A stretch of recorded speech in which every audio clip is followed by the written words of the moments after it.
Hai men, ketemu lagi sama aku Farhat. Selamat datang di Rakit PC episode 11. Jadi di video kali ini kita itu bakal rakit sebuah PC yang hemat daya dan dia itu bukan PC jadul.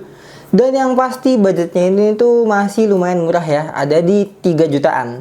Nah PC-nya itu sekarang ada di sampingku, tapi dia nggak usah aku nyalain karena dia nggak ada RGB-RGB-nya. Jadi sekarang kita langsung aja bahas ke komponen-komponennya, karena kalian udah pasti penasaran kan? Nah, yang pertama kita bakal bahas mobonya dulu. Di sini kita tuh pakai mobo low end, tapi dia nggak jelek-jelek amat, yaitu adalah ASRock A520M. Ini adalah mobo AM4 yang, ya ini tuh mobo yang emang nggak ada spesialnya, tapi mobo ini tuh punya satu spesialan, yaitu harganya murah. ASRock A520M ini tuh di marketplace ada di harga 850 ribuan, tapi yang aku saranin ke kalian itu adalah Colorful A520M Battle AX kalau nggak salah, dan itu ada di harga 757 ribuan, segituan lah. Berarti kalian bisa hemat 100 ribu. Pindah ke prosesor, di sini aku tuh pakai prosesor 5 tahun lalu, tapi sekarang masih mumpuni. Ya jelas lah, kalau nggak mumpuni ngapain dipakai, ya kan? Nah di sini aku tuh pakainya Ryzen 5 4600G. Prosesor ini tuh punya 6 core 12 thread. Dia punya TDP di 65 watt dan speednya itu ada di 3,8 GHz dan boostnya ada di 4,2 GHz. Di prosesor ini tuh udah ada IGP-nya ya, yaitu adalah Radeon Vega 7. Jadi kita tuh udah bisa main game langsung tanpa VGA card tambahan. Untuk harganya Ryzen 5 4600G ini tuh di marketplace ada di harga 1,4 jutaan. Dan itu belum termasuk cooling. Kalau kalian mau yang pakai box itu ada di sekitar berapa ya? 1516 gitu mungkin. Nah, karena di sini aku tuh pakai prosesor yang nggak pakai fan, alias kita belinya tray. Jadi di sini aku tuh beli CPU cooler third party ya. Yang ini tuh modelnya Tower 90 mm. Aku lupa mereknya apa, tapi ini tuh harganya murah-murah aja, kayak 50.000, 70.000 gitu. Nah, yang aku rekomendasiin ke kalian itu adalah Coolmoon P2, speknya mirip-mirip. Fan-nya itu ada di 9 cm, dia punya 2 heat pipe dan sama-sama CPU tower. Harganya itu ada di 75.000 aja. Dan yang Coolmoon ini tuh udah ada RGB-nya ya, walaupun nanti nggak kelihatan juga sih.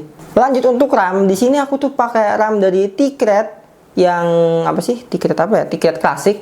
Dia itu ukurannya 16 GB kit ya, jadi ada 8x2. Untuk speednya ada di 3200 MHz. BTW untuk RAM ini tuh sekarang harganya udah pada murah-murah ya. RAM DDR3 yang 8GB aja sekarang harganya 70.000. Dan kita beli 16 GB kit ini tuh ada di harga 430 ribuan. Mungkin kalau kalian mau cari yang lebih murah, ada sih merek-merek lain, cari aja. Yang penting kalian jangan pakai merek Hynix. Karena kalau AMD itu setauku tuh nggak cocok pakai RAM Hynix. Jadi ya, selain itulah belinya. Lanjut untuk storage, di sini aku tuh pakai single storage ya. Di sini aku pakai SSD apa ya? Midas Force kalau nggak salah, ukurannya itu 500 GB. Tapi yang aku rekomendasiin ke kalian itu adalah SSD SATA, sama-sama aja, tapi ukurannya cuma 120 GB. Yang harganya itu di marketplace ada di 115 ribuan. Kalian bisa ngambil merek apa aja lah, mau Colorful kayak Vegan kayak apa kayak gitu, karena ya sama-sama aja lah di harga segitu. Nah, kita tambahin juga sama harddisk 500 GB dengan harga 75.000 sampai 100 ribuan gitu. Di harga segini sih udah jelas ya, harddisknya itu kayak refurbish gitu-gituan. Cuman so far sih aku pakai masih aman-aman aja. Dan setauku tuh harddisk 500 GB itu rata-rata refurbish semua, udah nggak ada yang baru kali. Nah, jadi dengan kita gabungin dua jenis storage ini tuh kita tuh punya speed yang lumayan oke ketika booting, tapi untuk ukurannya juga masih lumayan lega. Nanti kalau misalkan ada dana bisa upgrade penyimpanan lagi. BTW di sini kita nggak pakai NVMe walaupun si mobonya ada, tapi budgetnya nggak ada, jadi kita nggak pakai NVMe. Nah terus untuk power supply, di sini aku tuh pakai power supply Korea. Ini tuh yang berapa ya? 500 wattan gitu. Nah, kenapa aku pakai PSU Korea? Karena PSU Korea itu tuh lebih aman daripada kita pakai PSU kaleng-kaleng ya. Di harga 138 ribuan kita tuh udah dapat PSU 500 watt, 400 watt yang udah pure. Dan biasanya tuh kalau kita ngecek PSU itu tinggal diangkat aja. Kalau berat biasanya PSU-nya bagus, katanya sih gitu. Dan aku juga kadang ya gitu sih. Rata-rata PSU yang aku beli tuh aku angkat berat, oh ya oke gitu. Rata-rata itu kayak merek Sonic, Akbel, ya macam-macam gitulah yang merek-merek aneh gitu, bekas-bekasan build up gitu. Itu murah tapi berat-berat dan oke-oke gitu. Untuk harganya tadi udah aku sebutin ya, ada di 138.000 aja. Dan dia itu biasanya udah ada pin power buat GPU. Jadi misalkan kita mau tambahin VGA card eksternal, selama dayanya itu masih cukup PSU-nya, kita bisa langsung colok aja. Terakhir kita bahas casing. Di casing ini tuh aku pakai casing build up ya dari Lenovo ThinkCentre. Ini tuh keistimewaannya itu adalah build quality-nya kokoh banget. Kayak dia kencang banget lah kalau kita bandingin sama casing-casing yang 500 ribuan. Bahan platnya itu tuh mirip-mirip. Cuman bedanya ini tuh desainnya nggak terlalu menarik. Di sini uniknya tuh cuma ada kayak handle-nya doang di atas. Cuman permasalahannya biasanya itu di lubang front panelnya rada beda, jadi kita harus ngakalin. Nah, untuk casing-casing kayak gini tuh di marketplace harganya ada di 100 ribuan. Di total rakitan PC episode 11 ini tuh makan budget di 3,1 jutaan. Tapi itu tuh kalian tuh rakit sendiri dan ini tuh belum termasuk ongkir. Jadi kalau kalian mau rakitin sama orang ya pasti budgetnya lebih gitu. Lanjut, sekarang kita bakal benchmark PC ini. Cuman kita nggak pakai software yang gitu-gituan ya, karena waktunya terbatas dan ya aku juga belum punya softwarenya karena berlisensi itu kan. Jadi sekarang kita bakal langsung uji gaming aja. Di sini itu kita bakal coba 7 game aja karena waktunya terbatas dan 1 editing gitu. Jadi ya lumayan lah untuk mewakili performa dari PC ini. Pertama kita tuh coba di game Need for Speed Heat dengan resolusi 1080p low. Di sini tuh rata-ratanya kita bisa dapat 30 FPS-an. Hello, who's this? Hey, it's Roshni. I'm honored. How's life off the grid? Busy. But I got a little time on my hands, so I was wondering. This girl in your crew, Anna Rivera, Yeah. she single? Yeah. I've never heard her talk about a date. So you think I should give her a call, or... You probably got more information. Lanjut ke Forza Horizon 5. Di sini kita pakai resolusi 1080p settingan low. Di sini kita dapat di 30 fps.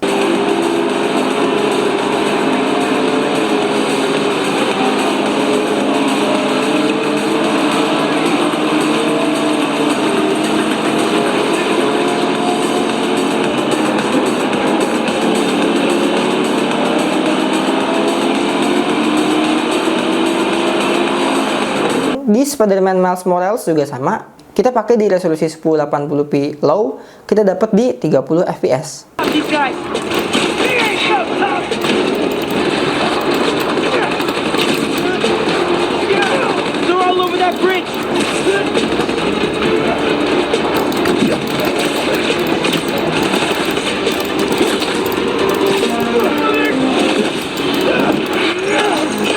Lanjut ke Spider-Man Remaster. Di sini kita pakai resolusi 1080p low. Di sini kita juga dapat 30 fps. Hello? Parker, where are you? We must run through the demonstration at least once before the grant committee arrives. Yes. Sorry. Yes. Dealing with a personal issue. I'll be in soon. Promise. Better wrap this up quick than get to my real job.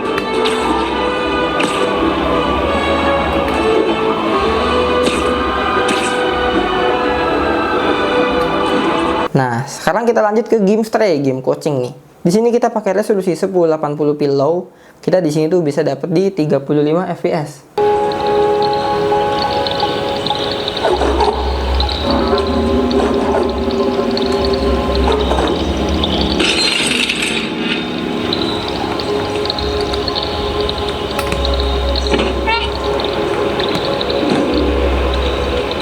Lanjut ke MotoGP 2022. Di sini kita pakai resolusi 1080p low. Di sini kita bisa dapat di 50 fps. Cuman gambarnya burik.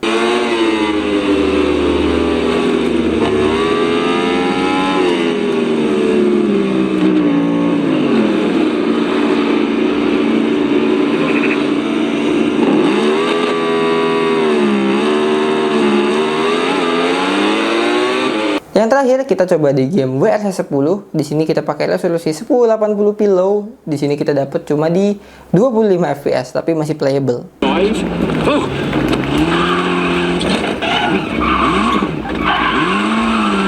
Let's get back on the track. And left 6 tightens 4 short 50. Flat right into tunnel 30. Right 5, keep in, brake into left 3, short 30. Overall untuk performa gamingnya, kalau kataku kita tuh mirip-mirip kayak pas pakai konsol ya. Jadi kayak ada di 30 fps-an gitu. Cuman ini PC. Jadi kita bisa pakai PC-nya buat kegiatan-kegiatan yang lain gitu, kayak ngedit, nonton YouTube atau browsing-browsing. Nah, sekarang kita bakal coba untuk editing. Di sini kita pakai Premiere Pro 2023. Di sini kita coba untuk preview video Full HD 1080p yang biasa kayak buat di YouTube. Di sini tuh lancar-lancar aja, aman. Kalau kita tambahin efek-efek dikit gitu juga masih oke. Kalau lumayan banyak pun masih bisa gitulah. Nah, untuk renderingnya di sini kita coba untuk video 1 menit 1080p. Di sini tuh kita bisa dapat waktu di sekitar 11 detik aja. Jadi ini tuh udah kenceng ya. Jadi kalau misalkan kalian mau jadi content creator yang simple-simple aja kayak YouTube kayak gini, cocok banget di sini. Sayangnya untuk tes penggunaan daya di sini aku belum bisa tes ya, karena aku belum punya alatnya. Jadi sekarang kita bakal lanjut aja ke kesimpulan. Kesimpulannya di harga 3 jutaan kita tuh udah dapat PC yang bilangnya apa ya, low end yang gak low end banget, mungkin low to apa ya, pokoknya menengah ke bawah gitulah. Kenapa ke bawah? Karena dia belum ada GPU-nya. Kalau misalkan kita pasangin GPU ini tuh bisa jadi PC gaming yang speknya tuh rada ke tengah gitulah. Karena CPU ini tuh bisa lah kita pasangin RTX 3060 gitu, masih oke gitu. 3060, 2060 tuh nggak masalah, 2070 nggak masalah. Cuman ya kita harus upgrade juga si PSU-nya, ya kan? Tapi kalau kita bandingin ya di saat ini, maksudnya kalau kita rakit PC 3 jutaan, itu tuh ada satu PC lagi yang performanya itu jauh di atasnya tapi harganya sama. Yaitu adalah rakitan PC yang pakai Core i5 Gen 3 atau Gen 4 dan dikasih GPU eksternal kayak GTX 1060 dan sebangsanya gitu. Di game-game kayak tadi itu biasanya dia tuh bisa dapat di settingan high dan frame rate-nya itu ada di sekitar 50-60 fps. 2 kali lipat memang, tapi sayangnya mereka itu nggak bisa upgrade lagi. Kayak PC yang aku pakai sekarang. Ya, jadi PC yang aku pakai sekarang dia tuh Core i5 Gen 3, harganya 3 jutaan berapa gitu. Kita udah dapat PC RGB yang looknya oke, tapi ya itu nggak bisa di-upgrade. Untuk performanya juga masih oke ini gitu. Cuman ya itu nggak bisa di-upgrade. Oke, jadi gimana rakitan PC volume 11 ini? Menurutku sih PC-PC ini tuh cocoknya buat kalian yang kaum visioner. Jadi kalian tuh ngebayangin spek PC kalian di masa depan kayak gimana. Kayak misalkan Ryzen 5 4600 ditambahin sama RTX 3060 misalkan udah murah suatu saat nanti gitu ya kan. Nah ini nih cocoknya buat kalian yang kayak gitu. Tapi misalkan kalian kayak udah cukup lah kayak Core i5 Gen 3 pun nggak masalah gitu. Ya kalian berarti bukan orang yang cocok sama PC ini gitu. Oke, jadi paling segini aja videonya dari aku. Like kalau kalian suka dan share ke teman kalian. Dan bagi kalian yang mau rakit PC kayak gini, link pembeliannya itu udah ada di deskripsi. Dan sampai jumpa di video selanjutnya. Dah.